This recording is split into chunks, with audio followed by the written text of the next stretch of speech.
Hello दोस्तों, कैसे हैं आप सब। आशा करता हूँ आप सब अच्छे होंगे। मेरा नाम है अमन। ग्लोबल प्लैनेट स्टडी में आपका स्वागत है। जैसा कि दोस्तों आप थंबनेल में देख ही चुके हैं कि हम पढ़ने वाले हैं पृथ्वी पर क्यों होते हैं दिन रात व मौसम में परिवर्तन। तो जैसा कि आप यहाँ देख सकते हैं कि किस प्रकार जो सूरज की किरणें हैं वो पृथ्वी के एक हिस्से पर जो है पड़ रही हैं, और जिस हिस्से पर सूरज की किरणें पड़ रही हैं वहाँ पर दिन होता हुआ दिखाई दे रहा है, और जहाँ पर सूरज की किरणें नहीं पड़ रही हैं वहाँ पर क्या हो रही है, रात। तो इसी राज को हम जो है आज देखने वाले हैं कि ये इस प्रकार दिन व रात व मौसम में बदलाव क्यों होता है। तो चलिए दोस्तों आगे बढ़ते हैं अपने टॉपिक की तरफ। तो सबसे पहले हम इसका जो मेन जो कारण छुपा हुआ है वो छुपा हुआ है मोशन ऑफ द अर्थ में। तो मोशन ऑफ द अर्थ में हम आज क्या पढ़ने वाले हैं, आज हम पढ़ने वाले हैं रोटेशन और revolution, perihelion, aphelion, varying length of day and night on earth, change in season, position of the earth with respect to the sun, perigee और अपोजी। चलिए दोस्तों आगे बढ़ते हैं और इसको जानते हैं। सबसे पहले हम बेसिक थोड़ा सा देख लेते हैं कि आप यहाँ पर देख रहे होंगे ये ग्लोब है, और ग्लोब के ऊपर हमें जो रेखाएं दिखाई दे रही हैं वो हैं आपकी क्या, अक्षांश रेखाएं, यानी कि जो लेटी हुई रेखाएं हैं। आप देख पा रहे होंगे कि लेटी हुई रेखाएं सारी क्या हैं, ये अक्षांश रेखाएं। सबसे बीच में जो रेखा जा रही है सबसे मध्य में, उस रेखा को कहा जाता है हमारा भूमध्य रेखा। भूमध्य रेखा क्या है, इसी को 0 डिग्री अक्षांश भी कहते हैं, यही भूमध्य रेखा है। और ये पृथ्वी को क्या करती है, दो बराबर गोलार्धों में जो है बांट देती है, जिसमें अक्षांश रेखा के ऊपर की तरफ है उत्तरी गोलार्ध और अक्षांश रेखा के नीचे की तरफ है दक्षिणी गोलार्ध। तो अगर हम अक्षांश रेखा के ऊपर यानी कि भूमध्य रेखा के ऊपर जाएं तो हम देखते हैं कि इन अक्षांशों की संख्या जो है कुल 90 मिलती है, और इसी प्रकार हम भूमध्य रेखा के नीचे आएँ तो हमें अक्षांश रेखाओं की संख्या यहाँ पर भी 90 मिलती है। तो इस प्रकार हम देख सकते हैं कि कुल अक्षांश रेखाओं की संख्या कितनी हो गई, 90 + 90 यानी कि 180। और इस प्रकार जो 90 डिग्री अक्षांश है वो क्या है, वो बिंदु मात्र है, वो केवल बिंदु मात्र है। तो अगर इस प्रकार हम देखें जो टोटल हमारे जो अक्षांशों से जो वृत्त बनते हैं, क्योंकि इक्वेटर क्या करता है, एक बृहद वृत्त है, यानी कि एक बड़ा सर्किल है जो पृथ्वी के चारों तरफ से ढका हुआ है, यानी कि पृथ्वी को चारों तरफ से घेरे हुए है। इसी प्रकार से अन्य व्रत जो है बनते हैं, लेकिन अन्य व्रत जो है अक्षांश व्रत से छोटे होते चले जाते हैं। जैसे जैसे हम ध्रुव की तरफ बढ़ते चले जाएंगे तो अक्षांश व्रतों का आकार जो है वह छोटा होता चला जाएगा, और अक्षांश व्रत उत्तरी ध्रुव की तरफ कैसे हो जाएंगे, बिल्कुल ही पॉइंट यानी कि बिंदु के रूप में हो जाएंगे। तो इस प्रकार हम देख सकते हैं ये है हमारी अक्षांश रेखाएं। अगर हम ऊपर चढ़ें 23.5 डिग्री पर तो हमें मिलता है ट्रॉपिक ऑफ कैंसर, और 23.5 डिग्री साउथ में चले तो हमें मिलता है ट्रॉपिक ऑफ कैप्रिकॉन। और इसी प्रकार हम देख सकते हैं कि लॉन्गिट्यूड क्या होता है, देशांतर। देशांतर क्या होते हैं दोस्तों, जैसे कि नॉर्थ पोल से साउथ पोल की तरफ मिलाने वाली रेखा को हम क्या बोलते हैं, देशांतर यानी कि लॉन्गिट्यूड बोलते हैं। ये अर्धवृत्त के समान है, और पृथ्वी क्योंकि 360 डिग्री अपने अक्ष पर घूम रही है तो इस प्रकार कुल देशांतरों की संख्या भी 360 जो है हो जाती है। और हमने बताया कि जो नॉर्थ पोल और साउथ पोल है बिंदु की भांति है। इस प्रकार से हम 181 में से 2 माइनस कर दें तो कुल अक्षांश व्रतों की संख्या 179 जो है रहती है। आगे बढ़ते हैं दोस्तों, अब देखते हैं कि इसके आगे हम क्या देखने वाले हैं। तो सबसे पहले हम देखेंगे कि अक्षांश के बारे में। अक्षांश क्या होता है, जैसे हमने देखा कि 0 डिग्री अक्षांश जो है इक्वेटर है, भूमध्य रेखा है, और उसके ऊपर 23.5 डिग्री अक्षांश जो है ट्रॉपिक ऑफ कैंसर है। तो और उसके नीचे जो है साउथ में, साउथ की तरफ हम देखें 23.5 डिग्री अक्षांश क्या है, ट्रॉपिक ऑफ कैप्रिकॉन है। और जो पृथ्वी है वो अपने अक्ष पर क्या है, 23.5 डिग्री के अंश पे जो है झुकी हुई है। ऐसा क्यों है, क्योंकि पृथ्वी जो है अपने ऑर्बिटल प्लेन की अगर बात करें तो ऑर्बिटल प्लेन क्या होता है, जिस पे पृथ्वी जो है गति करती है, यानी कि पृथ्वी इसका अपना ऑर्बिटल प्लेन है, अपना कक्षीय तल है जिस पर वो घूमती है।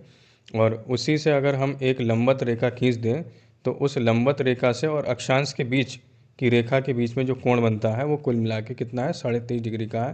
तो इस प्रकार हम देख सकते हैं कि जो अक्षांश है वो 23.5 डिग्री झुका हुआ है, और लेकिन ऑर्बिटल प्लेन यानी कि कक्षीय तल से अक्षांश का जो झुकाव है वो लगभग कितना है, 66.5 डिग्री। हम देखते हैं कि अक्षांश से अगर हम कक्षीय तल का झुकाव देखें तो लगभग 66.5 डिग्री हमें देखने को जो है मिल जाता है। तो दोस्तों ये ध्यान रखिएगा कि जो अक्षांश तल से जो झुकाव है वो कितना है, अक्ष का 66.5 डिग्री है।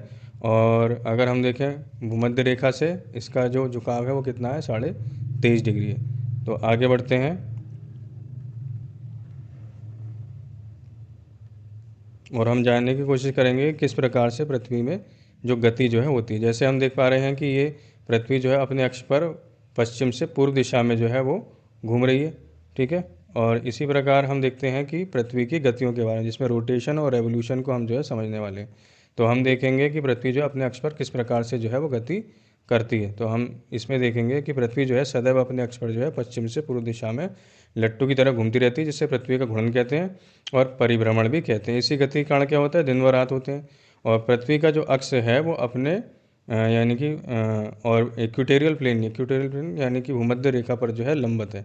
और अगर इसकी स्पीड की बात करें तो भूमध्य रेखा पर पृथ्वी की स्पीड जो रहती है लगभग 1610 किलोमीटर प्रति घंटे के आसपास जो है वो रहती है।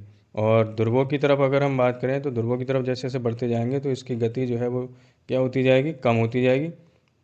यानी कि ध्रुवों की तरफ जो पृथ्वी की गति रहेगी वो क्या रहेगी, शून्य हो जाएगी। यानी कि ध्रुवों की तरफ हम जाएंगे जो इसकी जो रोटेशन स्पीड है वो बिल्कुल जीरो हो जाएगी। यानी कि नॉर्थ पोल और साउथ पोल पर जीरो हो जाएगी। पृथ्वी को अपने अक्ष पर घूमने में कितना समय लगता है, लगभग 23 घंटे 56 मिनट 4.09 सेकंड का समय जो है लगता है।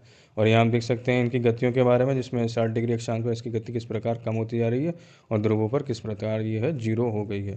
तो हम इस देख चुके हैं कि पृथ्वी जो है किस प्रकार अपने अक्ष पर जो है वो गति करती है। अब यहाँ इस एनिमेशन के थ्रू भी आप समझ सकते हैं कि पृथ्वी की गति किस प्रकार हो रही है। अब हम आगे बढ़ते हैं, इस रोटेशन का इफेक्ट देख लेते हैं कि पृथ्वी पर क्या पड़ता है।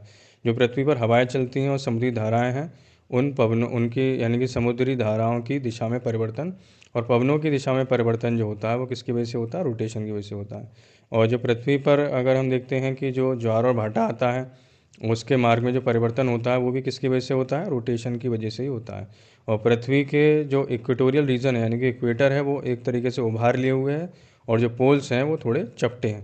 तो इस प्रकार हम देखते हैं कि इन सभी का कारण भी रोटेशन ही होता है। अब हम आगे बढ़ते हैं रेवोल्यूशन के बारे में। हमने रोटेशन समझा, अब पढ़ते हैं रेवोल्यूशन को। रेवोल्यूशन में क्या होता है कि पृथ्वी जो है अपने अक्ष पर घूमने के साथ साथ जो है सूरज के चारों ओर भी परिक्रमा करती है। और चारों ओर किस प्रकार, अंडाकार मार्ग यानी कि एलिप्टिकल पाथ में जो है 365 दिन 6 घंटे में एक परिक्रमा पूरी कर लेती है। अंडाकार मार्ग उसका ऑर्बिटल प्लेन है जिस पर पृथ्वी जो है गति करती है। आप इस प्रकार देख भी रहे होंगे एनिमेशन में, और यहाँ और बेहतर ढंग से हम जो है उस चीज़ को समझ सकते हैं कि पृथ्वी किस प्रकार जो है अपने अक्ष पर घूमने के साथ साथ जो है सूरज के चारों ओर भी परिक्रमा कर रही है। इसी को क्या बोलते हैं, rotation and revolution of the अर्थ। अब हम बढ़ते हैं आगे, जिसमें हम जानेंगे अपहेलियन और पेरिहेलियन के बारे में। अपहेलियन यानी कि अपसौर और पेरिहेलियन यानी कि उपसौर। तो अपहेलियन में क्या होता है, जैसे कि सूरज और पृथ्वी के बीच का जो डिस्टेंस होता है वो मैक्सिमम रहता है। और ये कब होता है, ये 4 जुलाई को होता है। 4 जुलाई को पृथ्वी और सूरज के बीच का डिस्टेंस मैक्सिमम रहता है। जिसमें अगर डिस्टेंस की बात करें तो लगभग 152 मिलियन किलोमीटर रहता है। और अगर हम दूसरी तरफ आएँ इसके अपोजिट, यानी कि जब पृथ्वी और सूरज के बीच का डिस्टेंस मिनिमम रहता है तो ये कब होता है, ये 3 जनवरी को होता है और इसको बोलते हैं पेरिहेलियन यानी कि उपसौर। और मिनिमम डिस्टेंस की बात करें तो लगभग 147 मिलियन किलोमीटर के आसपास जो है रहता है। और यहाँ पर आप देख सकते हैं कि 3 जनवरी को क्या स्थिति है, जो नॉर्थ पोल है वो विपरीत दिशा में है सूरज से और साउथ पोल सूरज की तरफ है। तो इसका मतलब आप समझ सकते हैं कि उत्तरी गोलार्ध में इस समय ठंड का मौसम होगा और दक्षिण गोलार्ध में इस समय क्या हो रही होगी, गर्मियों का मौसम जो है वो चल रहा होगा। तो आगे बढ़ते हैं, अब हम देखते हैं यानी कि worrying of day and night, यानी कि दिन और रात में जो परिवर्तन है वो क्या है, मतलब दिन और रात की अवधियों में परिवर्तन। अगर हम इक्वेटोरियल रीजन की बात करें, भूमध्य रेखा पर, भूमध्य रेखा को छोड़ दें तो अन्य भागों में क्या आता है, ऋतुओं के अनुसार दिन और रात की अवधि में अंतर जो है पाया जाता है। इक्वेटर पर सदैव क्या रहेगा, दिन और रात की अवधि बराबर रहेंगे क्योंकि उनको प्रकाश वृत्त जो है 2 बराबर भाग में बांटता है। यानी कि 12 घंटे का ही दिन होगा और 12 घंटे की ही रात होगी। जबकि अन्य अक्षांशों पर दिन और रात की अवधि में जो है अंतर जो है पाया जाता है। अगर हम बात करें डे नाइट ऑन अर्थ, यानी कि नॉर्दर्न हेमिस्फीयर में क्या रहता है, 21 मार्च से 30 सितंबर की अवधि के दौरान सूरज का प्रकाश जो है 12 घंटे या फिर उससे अधिक समय तक प्राप्त होता है। और यहाँ दिन बड़े और रातें छोटी होती जाती हैं। जैसे जैसे हम उत्तरी ध्रुव की ओर बढ़ते जाएंगे दिन की अवधि बढ़ती जाती है। और जैसे जैसे उत्तरी और 6 महीने का उत्तरी ध्रुव पर क्या होगा, दिन हो जाएगा और दक्षिण ध्रुव पर 6 महीने की रात हो जाएगी। और इसके अपोजिट स्थिति दक्षिणी गोलार्ध में जो पाई जाती है। 23 सितंबर से 21 मार्च की अवधि के दौरान क्या होगा, सूरज का प्रकाश 12 घंटे या फिर उससे अधिक समय तक प्राप्त होगा। और जैसे जैसे हम दक्षिण ध्रुव की तरफ बढ़ेंगे तो दिन की अवधि बढ़ती जाएगी और दक्षिण ध्रुव पर इसी कारण जो है 6 महीने का दिन, और जबकि उत्तरी ध्रुव पर जो है इस कारण जो है 6 महीने की रात जो हमें देखने को मिलती है। आगे बढ़ते हैं, अब हम जानते हैं कि चेंज इन सीज़न क्यों चेंज होते हैं, उसके पीछे का क्या रीज़न है। एक रीज़न तो ये है कि टिल्टेड एक्सिस, यानी कि जो अक्ष है पृथ्वी का वो ऑर्बिटल प्लेन पे 23.5 डिग्री झुका हुआ है।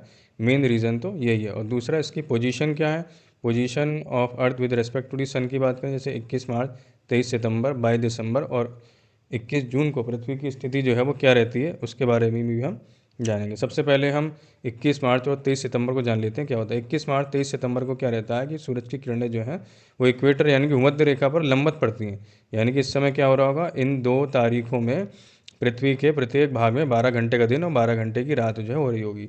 अब इस प्रकार से हम मार्च से चलते हैं अप्रैल, मई, जून। अब सूरज की किरणें क्या हो गई, ट्रॉपिक ऑफ कैप्रिकॉन यानी ट्रॉपिक ऑफ कैंसर पर यानी कि कर्क रेखा पर जो है लंबवत पड़ेंगी।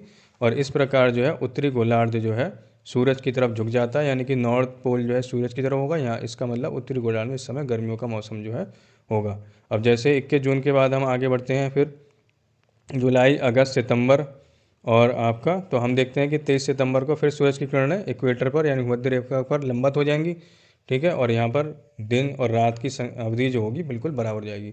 फिर सितंबर के बाद हम बढ़ते हैं अक्टूबर, नवंबर, दिसंबर। तो दिसंबर में क्या होगा, दिसंबर में सूरज की किरणें जो है दक्षिणी गोलार्ध यानी कि हम देख सकते हैं ट्रॉपिक ऑफ कैप्रिकॉन पर जो है वो लंबवत हो जाएगी। ठीक है, इस प्रकार हम देख पा रहे हैं कि अब क्या होगा, दक्षिण गोलार्ध में गर्मियों का मौसम है और उत्तरी गोलार्ध में सर्दियों का मौसम हमें देखने को मिलेगा। और इसी प्रकार अगर हम आगे बढ़ें तो दिसंबर के बाद जनवरी, फरवरी, मार्च में फिर से जो सूरज की किरणें हैं वो क्या हो जाएंगी, भूमध्य रेखा पर लंबवत हो जाएंगी। यानी कि अब फिर से यहाँ पर जो है दिन व रात की अवधि जो है बराबर होगी। इस प्रकार हमने देखा कि मौसम का परिवर्तन जो है वो कैसे होता है। चलिए आगे बढ़ते हैं। अब हम देखने वाले हैं पेरिजी और अपोजी यानी कि अपभू और उपभू। ये क्या होते हैं, पृथ्वी और चांद के बीच की स्थिति को दर्शाता है, जिसमें पृथ्वी और चांद के बीच की मैक्सिमम डिस्टेंस को बोलते हैं हम अपभू। अपभू को बोलते हैं अपोजी इंग्लिश में, और इसका मैक्सिमम डिस्टेंस लगभग 4,70,000 किलोमीटर होता है। और हम पेरिजी को बोलते हैं उपभू, जिसका डिस्टेंस रहता है लगभग 3,56,000 किलोमीटर। तो दोस्तों ये था आज का वीडियो लेक्चर। अगर वीडियो लेक्चर आपको पसंद आया हो तो चैनल को लाइक और सब्सक्राइब जो है ज़रूर कीजिए। आपके सपोर्ट की हमें जो है ज़रूरत रहेगी।